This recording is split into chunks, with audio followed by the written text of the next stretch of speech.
नमस्कार दोस्तों, मैं संजीत सिंह राठौर फिर से आप सभी का राठौर की दुनिया में हार्दिक अभिनंदन करता हूं। मित्रों, आज मैं इस वीडियो के अंदर बहुत ही महत्वपूर्ण टॉपिक जिसका शीर्षक मैंने दिया हिंदी की उपभाषाएं और बोलियां इनकी चर्चा करने चल रहा हूं।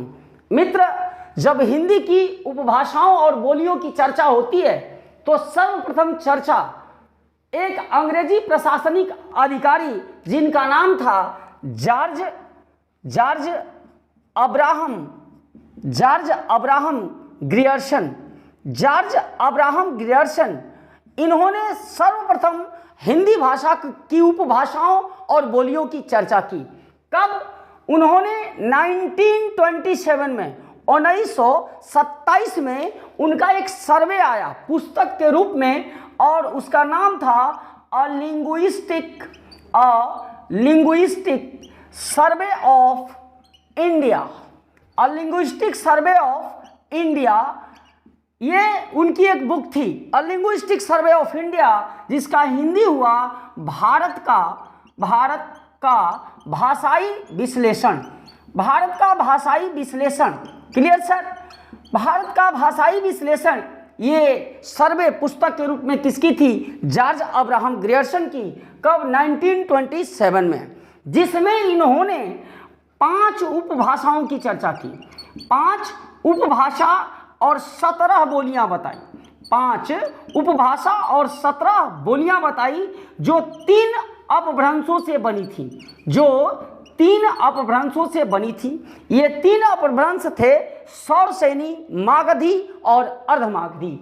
जबकि ये उपभाषाएं थी सौरसेनी से बनने वाली पश्चिमी हिंदी, राजस्थानी और पहाड़ी हिंदी, जबकि मागधी अपभ्रंश से बिहारी हिंदी उपभाषा बनी और अर्धमागधी से पूर्वी हिंदी बनी, जिसमें इन्होंने 17 बोलियों की चर्चा की। कुछ विद्वानों ने 18वें बोली के रूप में निमाड़ी को माना। किसको माना? निमाड़ी को माना। तब जाके कुछ लोगों ने बोलियों की संख्या 18 तक बता डाली, लेकिन वास्तव में बोलियों की संख्या कितनी है? 17, जिसकी सर्वप्रथम चर्चा जॉर्ज अब्राहम ग्रियर्सन ने की 1927 में अपनी book a linguistic survey of India, जिसको हिंदी में भारत का भाषाई सर्वेक्षण कहा गया। इसमें अब एक मैटर आया कि ये उपभाषा क्या होती है और बोली क्या होती है। तो मित्र, अगर हम बात बोली की करें, किसकी करें? बोली की करें, तो बोली का दायरा बड़ा ही सीमित होता है।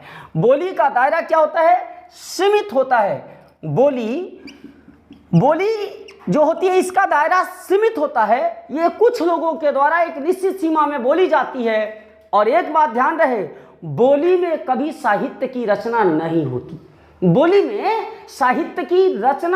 होती। और जब उसी बोली का प्रयोग साहित्य के रूप में होता है, साहित्य में होने लगता है, जैसे भोजपुरी एक बोली है, अवधी एक बोली है, ब्रजभाषा एक बोली है, लेकिन इसमें भी साहित्य की रचनाएं हुई, साहित्यिक काव्य बने, तो तब जाकर के जब ये उस लेवल पर पहुंचती है तो नाम पड़ता है उसका उपभाषा। क्या? उपभाषा। तो उपभाषा और बोली में फर्क है कि बोली का दायरा सीमित होता है, बोली में साहित्यिक रचना नहीं होती, जबकि इससे परिष्कृत रूप, बेहतर रूप उपभाषा है, जिसका दायरा बोली से ज्यादा होता है। और इसमें साहित्यकार अपनी भावनाओं को व्यक्त करते हैं।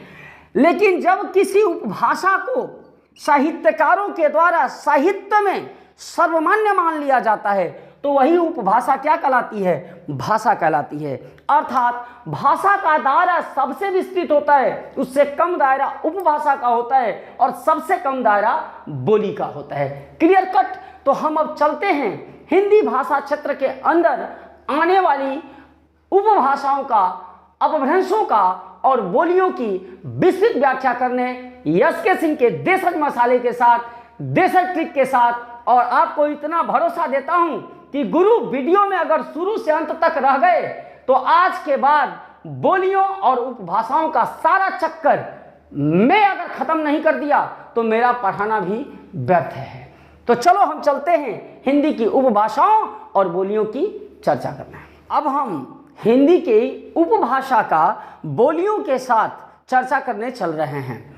देखो, पहले उपभाषा का स्वरूप बनने से पहले वो भाषा अपभ्रंश से बनी हुई है, और अपभ्रंशों में आपको 3 दिमाग में सेट रखना है: सौर सेनी, मागधी और अर्धमागधी। सौर सेनी में 3 भाषाई क्षेत्र आते हैं, 3 उपभाषाएं आती हैं। कौन कौन आता है? तो देखो, राजस्थानी, पश्चिमी हिंदी और पहाड़ी हिंदी, जबकि मागधी में बिहारी हिंदी और अर्धमागधी में पूर्वी हिंदी आती है। तो आप दिमाग में रखोगे कि मागधी बिहारी हिंदी है और अर्धमागधी पूर्वी हिंदी है।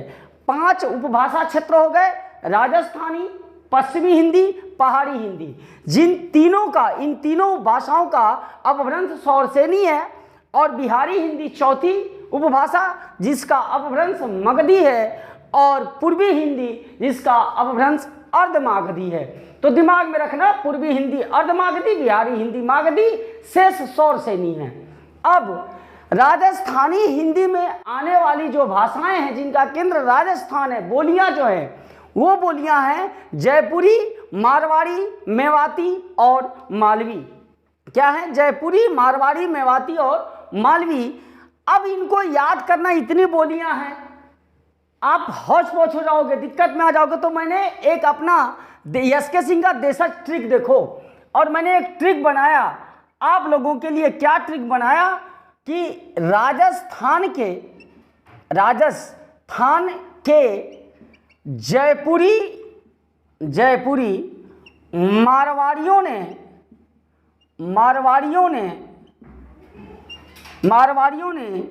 खूब मेवा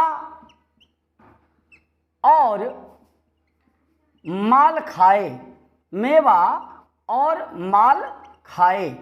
ये एक मैंने ट्रिक बनाया। अब देखो, इस ट्रिक में क्या है? यह क्या है कि राजस्थान के जयपुरी, इसमें राजस्थान जो है वो क्या है? उपभाषा है।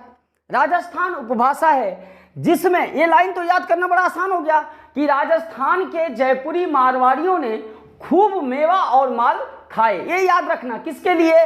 राजस्थानी हिंदी के लिए। तो इसमें आ गया उपभाषा राजस्थानी, राजस्थान से राजस्थानी, और इनकी बोलियां क्या हैं? जयपुरी, मारवाड़ियों से मारवाड़ी, और मेवा से मेवाती, और माल से मालवी। आ गई कि नहीं आ गई? ये बोलियां हैं जयपुरी, मारवाड़ी, मेवाती और मालवी। तो लाइन याद रखो क्या कि राजस्थान के जयपुरी मारवाड़ियों ने खूब मेवा और माल खाया। इससे आप राजस्थानी हिंदी की बोलियों को याद करने का ये रामबाण ट्रिक है। क्लियर? अब आते हैं पश्चिमी हिंदी पर, और पश्चिमी हिंदी की काफी अपभ्रंश सौरसेनी है, और इसमें जो बोलियां हैं वो कौरवी हैं, कन्नौजी हैं, ब्रजभाषा है, बुंदेली है और बांगरू है। ये इसकी बोलियां हैं। तो इसके लिए मैं क्या ट्रिक बनाया, जरा फिर से ध्यान से देखो। इसका ट्रिक क्या बना सर? कि पश्चिम के कन्नौज में कौरवों ने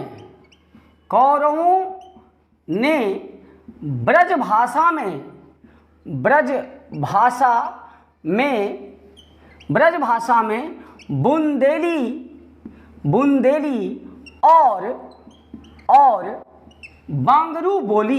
बुंदेली और बांगरू बोली। ये आपको ट्रिक याद रखना है। ये ट्रिक क्या कि पश्चिम में कन्नौज के कौरवों ने ब्रजभाषा में बुंदेली और बांगरू बोली।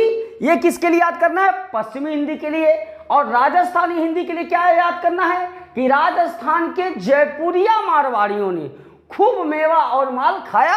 आप कभी नहीं बोली और उपभाषा भूल सकते। और पश्चिम में, अब यहां पर देखो, ये पश्चिम जो हो गई वो उपभाषा हो गई। अब इसकी बोलियां हैं, पहली बोली कन्नौजी, दूसरी बोली कौरवी जिसे खड़ी बोली कहा गया, कौरवी को क्या कहा गया? खड़ी बोली कहा गया। तीसरी बोली ब्रजभाषा, चौथी बुंदेली और पांचवी बांगरू। अब यहां पर एक बात बता रहा हूं कि ग्रियर्सन ने मात्र 17 बोलियों की चर्चा की, लेकिन कुछ साहित्यकार 18 बोलियों की भी चर्चा करते हैं और 18 तक बोलियां मानी गई हैं। वो 18वीं बोली पश्चिमी हिंदी में बोली जाने वाली निमाड़ी है। उसका क्या नाम है? कभी कभी ये पूछ सकता है, ये जो बोली है ये छठवीं बोली पश्चिमी हिंदी की क्या है? निमाड़ी। निमाड़ी, ठीक है ना सर, निमाड़ी ये पश्चिमी हिंदी में आएगा, वरना पश्चिमी हिंदी में देखो कितनी बोलियां आ रही, एक कन्नौजी, दूसरी कौरवी, तीसरी ब्रजभाषा, चौथी बुंदेली और पांचवी बांगरू। जबकि निमाड़ी को भी कुछ विद्वानों ने माना, लेकिन सर्वमान्यता इसे प्राप्त नहीं है। इसलिए कल पूछता है कि हिंदी साहित्य में, हिंदी भाषा में कितनी बोलियां हैं, तो उत्तर 17 ही मारना है। लेकिन अगर विकल्प में 17 नहीं 18 दिया हुआ है तो 18 भी सही माना जाएगा। किसके थ्रू? निमाड़ी के थ्रू। और बाइलक पूछ दिया कि निमाड़ी बोली किस उपभाषा में आती है, तो वो उपभाषा है पश्चिमी हिंदी, जिसके लिए ट्रिक मैंने लिख दिया कि पश्चिम के कन्नौज में कौरवों ने ब्रजभाषा में बुंदेली और बांगरू बोली। अब आता है तीसरा, पहाड़ी हिंदी। और पहाड़ी हिंदी भी काफी अपभ्रंश क्या है? सौरसेनी है। पहाड़ी हिंदी का भी अपभ्रंश सौरसेनी है, जिसके लिए मैंने ट्रिक बनाया। क्या ट्रिक बनाया सर? क्या ट्रिक बनाया कि पहाड़ी गढ़ कुमाऊं, पहाड़ी गढ़ कुमाऊं, ये याद रखना, पहाड़ी गढ़ कुमाऊं। तो इतने से आपका काम चल जाएगा। पहाड़ी गढ़ कुमाऊं से ये जो पहाड़ी है वो उपभाषा है, और गढ़ से गढ़वाली और कुमाऊं से कुमाऊनी। पहाड़ी गढ़ कुमाऊं यानी पहाड़ी उपभाषा है, गढ़वाली बोली है और कुमाऊनी भी बोली है। क्लियर? जिनका अपभ्रंश सौरसेनी है। सौरसेनी राजस्थानी, पश्चिमी हिंदी और पहाड़ी हिंदी का अपभ्रंश है। अब आते हैं मागधी पर। मागधी जो एक अपभ्रंश है, जिसकी उपभाषा बिहारी हिंदी है, इसमें भोजपुरी, मगही और मैथिली आती है। तो इसके लिए एक ट्रिक फिर से मैंने बनाया। और ट्रिक क्या बनाया सर? ट्रिक बना कि बिहारी भोज में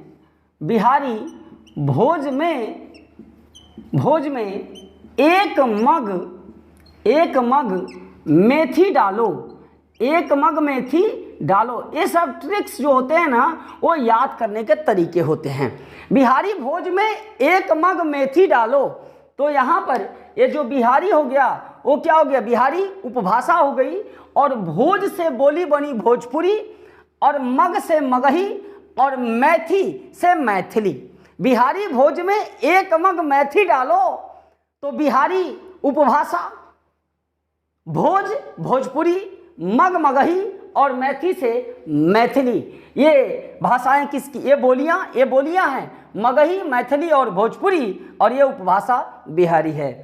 अंतिम अपभ्रंश अर्धमागधी। अर्धमागधी जो पूर्वी हिंदी जिसकी उपभाषा है, इसमें अवधी, बघेली और छत्तीसगढ़ी आती है। जिसको याद करने का ट्रिक, क्या ट्रिक है सर? कि अब छत्तीसगढ़ी, बस इतना याद रखो।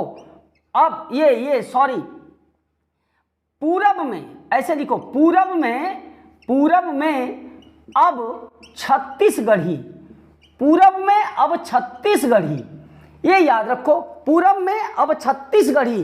तो पूरब क्या हो गई? उपभाषा, पूर्वी हिंदी, पूर्वी हिंदी। अ से अवधी, ब से बघेली, और ये हो गई छत्तीसगढ़ी। ये तीनों बोलियां हैं। इन तीनों बोलियों को याद करने का एक और ट्रिक हो सकता है, और वो हो सकता है ABC। ABC, ए से अवधी, अवधी की स्पेलिंग ए से शुरू होगी, बी से बघेली, और सी छत्तीसगढ़ की स्पेलिंग छत्तीसगढ़ी की सी से शुरू होगी। तो ABC पूर्वी हिंदी है। अब पूरब में अब छत्तीसगढ़ी। तो ये था यस के सिंह का फंडा, ये ट्रिक था। और इन सारी बोलियों को, अब देखो भैया कमाल की बात यह है कि अब इन सारी बोलियों को उपभाषाओं के साथ मैं एक ट्रिक के अंदर लेके आ रहा हूं। इसके तुरंत बाद जो स्लाइड आएगी वो 17 बोलियां 5 भाषाओं के साथ एक ही ट्रिक में प्रेजेंट होती है। कैसे?